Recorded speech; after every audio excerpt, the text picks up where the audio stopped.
whether you like it or not.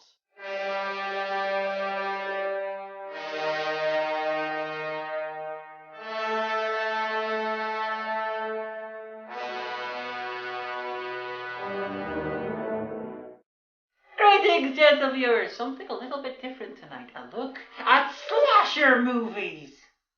Slasher movies have been a staple of horror movies since Halloween.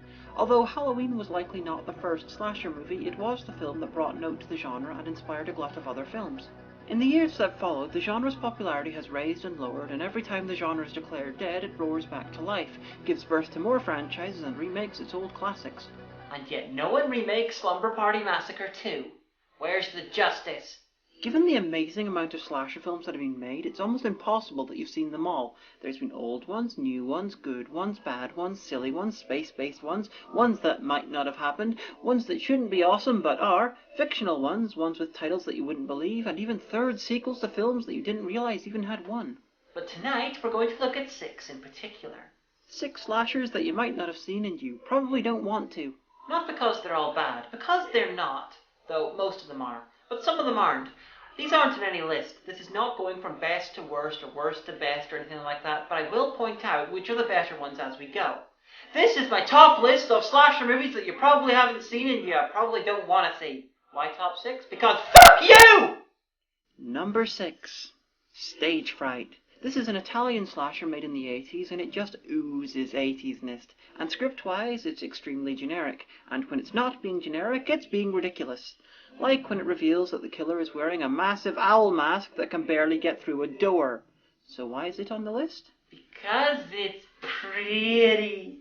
It's the slasher equivalent of The Fall. Yes, the visuals aren't anywhere near as beautiful as The Fall, but frankly the amount of slasher films that actually end up looking visually striking is so small that this film, which would be a vaguely arty-looking generic and very stupid movie in any other genre, becomes the benchmark of beautiful visuals in this genre.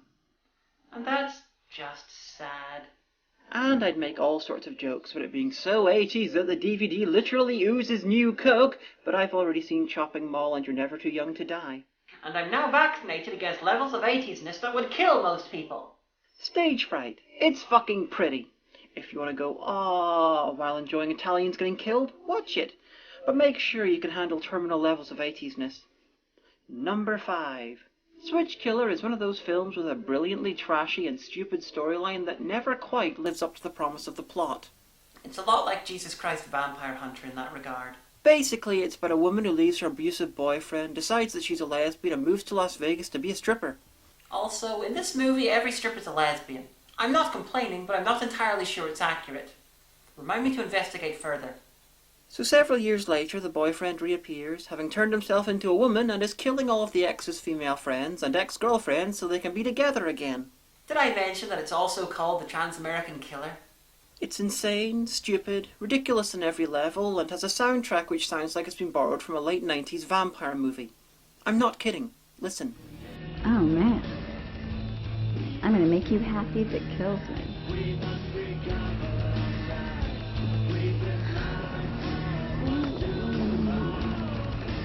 It fails both biology and surgery forever, but it doesn't quite reach the levels of crazy awesome that it should have. Which is a pity, it could have easily been a classic.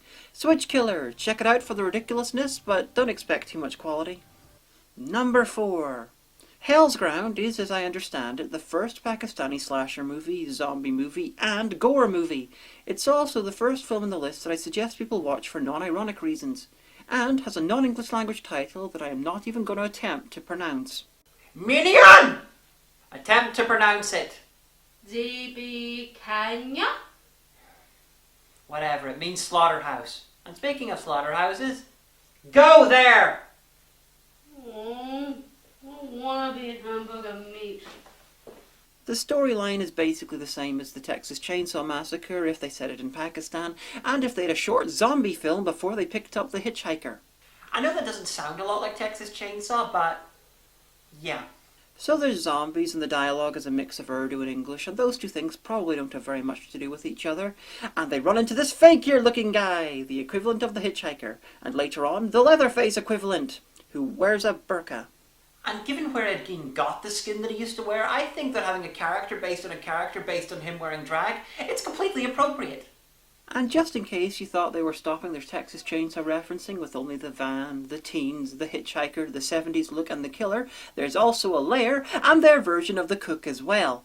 And just in case you thought they were missing out on any shit, there's crazy old rednecks too. It truly is the cinematic equivalent of taking some Texas barbecue, adding some spices, chopping up the meat, adding rice, adding sauces, and then stretching the metaphor way too far and turning it into a curry. If this exact film had been made in America or the UK or Australia or somewhere, then I'd be calling this the most derivative piece of crap ever and possibly hoping that Toby Hooper sued. And use the money to make Life Force 2. Yet more naked alien space vampires!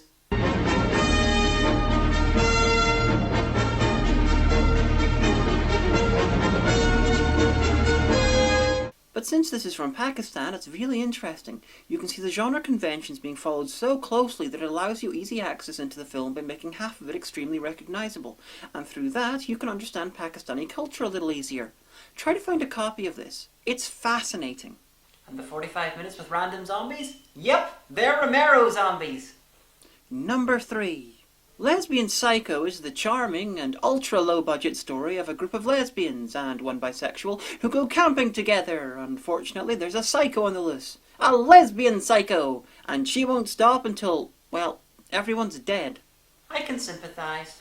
This isn't very good, but it's interesting from an LGBT standpoint because I think it was the first queer slasher movie ever made. If I'm wrong about this, please let me know.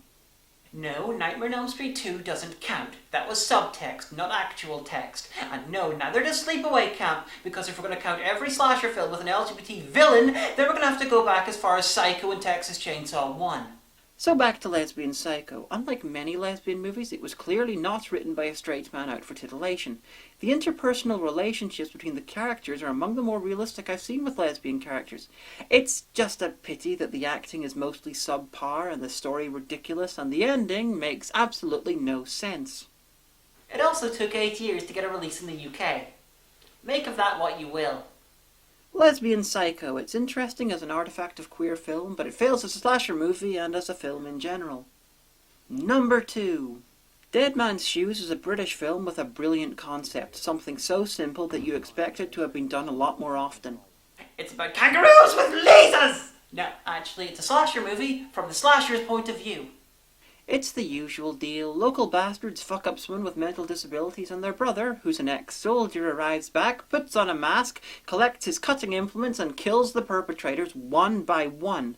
But in this, he's the protagonist. We are supposed to sympathise with him. As opposed to other slasher movies where we like to see the killer kill people because they're fucking annoying. This, like Hell's Ground, is well worth a watch. It's a great concept and executed well for the most part, even if it doesn't quite follow the genre conventions to the letter. The victims, for their part, all have it coming, and the main character, played by Paddy Constantine, is... The fuck are you looking at? You cunt. One does not fuck with Paddy Constantine. To give you an idea, shredded up pictures of this man have been known to be used as testosterone replacement. Now you're a male! Oh my, oh my, oh my, oh, now you're a male! Male, male, male, male, male, now you're a male! M-A-N, man, man, man, man. Now you're a moron!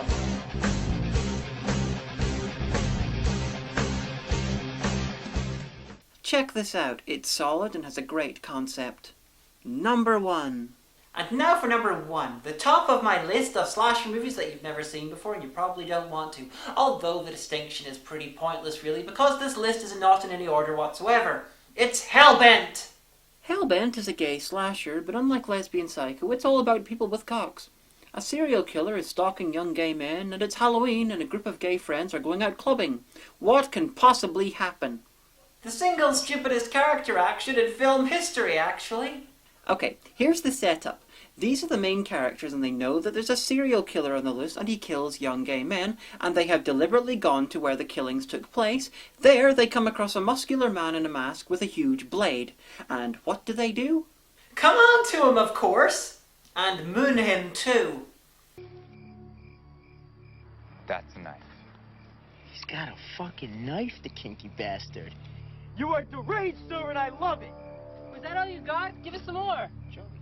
As your knife serrated, huh? You're making me hot, Big Daddy. You guys are sick. You want to see some? Come on, big boy, you want to play? Let's play.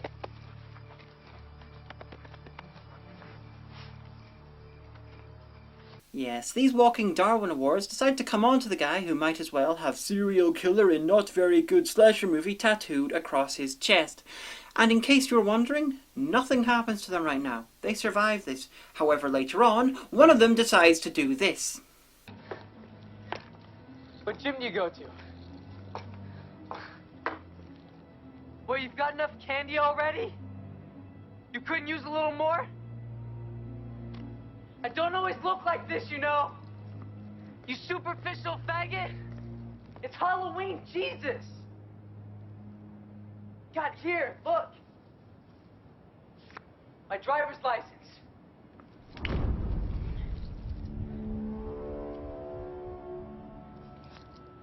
It's not bad, huh? Toby Weatherton, 1126 Hollywood Lane. Hair brown. Eyes hazel. Sex. Male.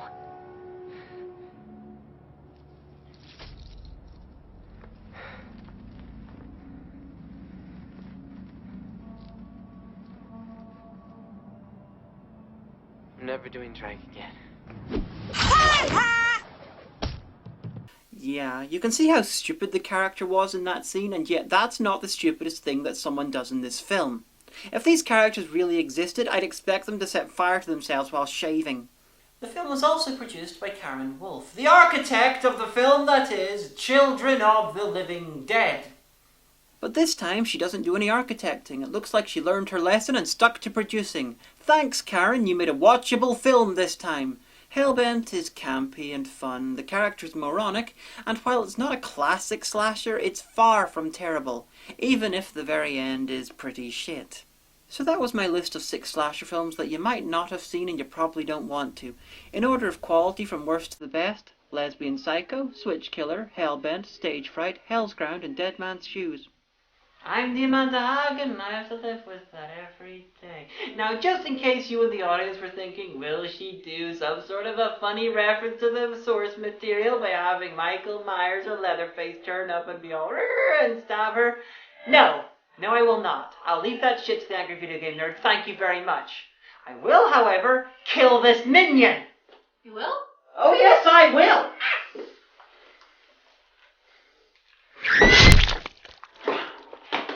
Did you like that? Did you enjoy that, you sick fucks? Did you like that? This poor little beheaded minion, they died for your pleasure. I hope you liked that. Did you like that?